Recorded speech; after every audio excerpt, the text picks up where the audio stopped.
Our IM strategic plan calls for us to maximize the business value that is being delivered through technology to Johnson & Johnson. As we began to look at what we wanted to do with our future, we began to see all of the projects that all the OpCos had planned. We have decided that we want to standardize and do things similarly across J&J, and SAP provides a foundation off of which we can do that.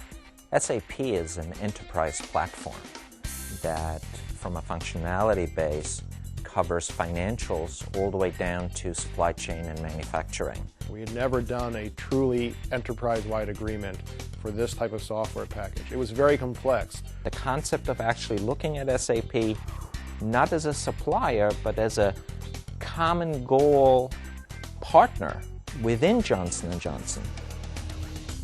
You know, the whole aspect, it was a huge paradigm shift that we did in our thinking.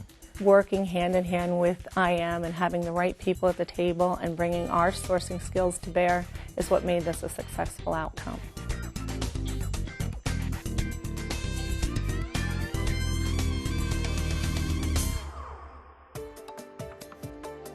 SAP is the largest ERP or enterprise resource planning software company in the world, and they are our standard of choice within Johnson & Johnson. Our agreement with SAP is the first application-oriented enterprise agreement we have had.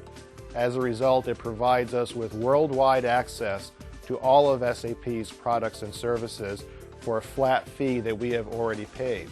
We were hoping to take an expenditure that we knew we were going to be making into the future for our business and actually convert it to an expenditure that actually helped to drive growth and deliver some strategic advantages to Johnson & Johnson.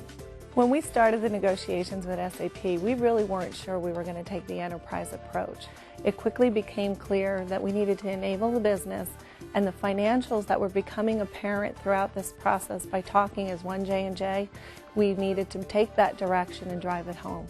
As you know, when you step back and you say this consolidated view of Johnson & Johnson, and you start aggregating the money that was spent individually, you know, it becomes this no-brainer.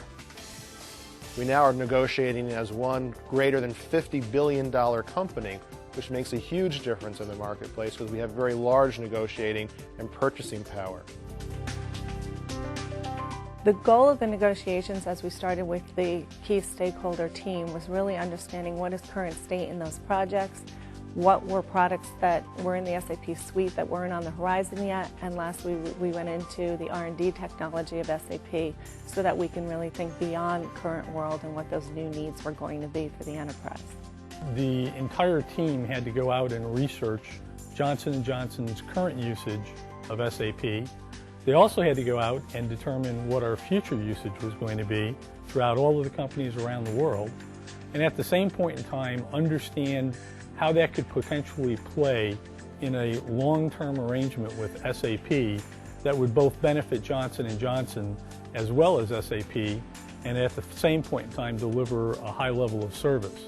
We were trying to find out across the globe what were we spending with SAP from a licensing perspective, what were we spending from a services perspective.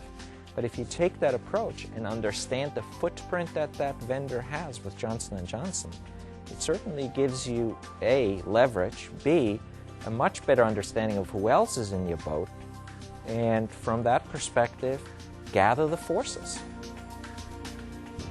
What we wanted to do is to make a contact very quickly and at a very high level, so we put our purchasing person in charge of the project, Jane Connell, in touch immediately with the vice president who handles all of J&J worldwide with SAP for the U.S. The supplier could see that Mike Haas, who is the executive sponsor here, was handing me the baton to say, this is the team that you need to deal with in order to talk about the J&J business and what's right in the negotiations and the agreement we were about to embark on.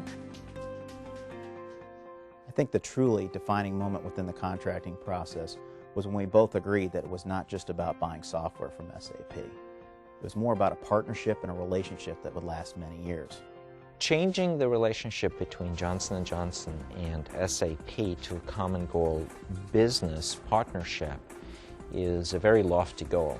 And what we did is we put in a multi-tier governance board that covered us from the top executives all the way down to tactical, monthly, everyday challenges that we were facing. Through the governance model at Johnson & Johnson, we were able to look at all 240 affiliates as one voice. We can look at the sectors and we know exactly what their needs are, so we can articulate those back to SAP development. One component of that governance model is actually to ensure a good and fluent communication flow between Johnson & Johnson and our industry business unit. It's very important that we understand where Johnson & Johnson wants to take its business, and we need to share where SAP is taking our industry solution, so we make sure those roads actually align and we have solutions ready when Johnson & Johnson needs those solutions. For the longer term, if we think of the benefits that this agreement provides us, not only has it given us access to this software, it also gives us access into SAP and to their management team. So we are now able to influence much more effectively the direction that SAP is going in the long term, making sure that they are providing software functionality that we need and that will help our businesses as time progresses. The process that we implemented and followed here is applicable to the way that we should be sourcing globally, because it understood the needs of the business, matched it to what the environment was, not just one acquisition of product, and then really set the stage for the strategy that we needed to drive in the business. I think as we look back at this process and evaluate its merit, it actually has exceeded all of our expectations. We were able to drive a very lucrative financial result. We saw a 32% conservative ROI. When you throw growth, acquisitions, and everything else in there, it's well above 132% return on investment, which I think is just a terrific scenario in and of itself.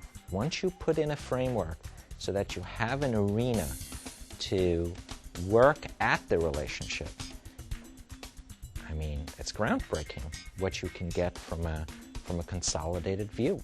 One of the proof points around the relationship and the governance model that's taking seed is the lines are finally being blurred between who in the room is from SAP and who's from Johnson & Johnson. To us, that's what a partnership's about. We both are stakeholders in this relationship, and SAP definitely depends on the success of Johnson & Johnson.